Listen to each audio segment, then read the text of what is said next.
Ce sont les derniers jours ou les dernières heures de préparation pour des milliers de familles ontariennes avant la rentrée.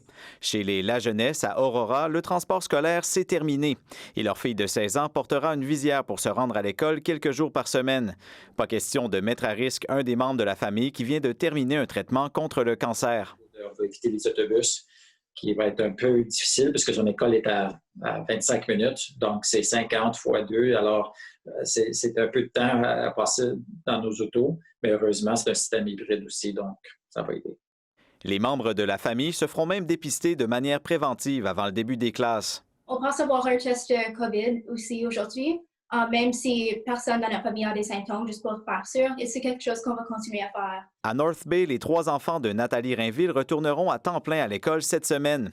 Elle s'y est prise de manière ludique pour qu'ils apprécient les consignes de la santé publique. Et là, mon fils, il a trippé quand il a vu qu'il y avait Spider-Man sur son masque. Alors là, je sais qu'il va être fier à mettre son masque. Il va pas le partager avec ses amis.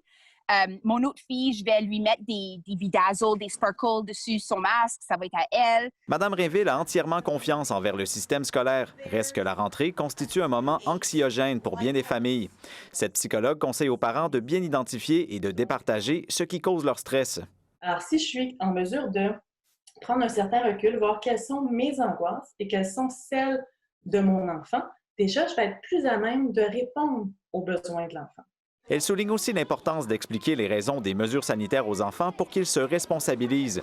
Et en cas de besoin, le ministre de l'Éducation a réitéré qu'il a doublé son financement alloué au conseil scolaire qui sera dédié à la santé mentale. Une façon de rassurer les parents et les élèves en cette rentrée dont on se souviendra longtemps. Ici Colin Côté-Paulette, Radio-Canada, Toronto.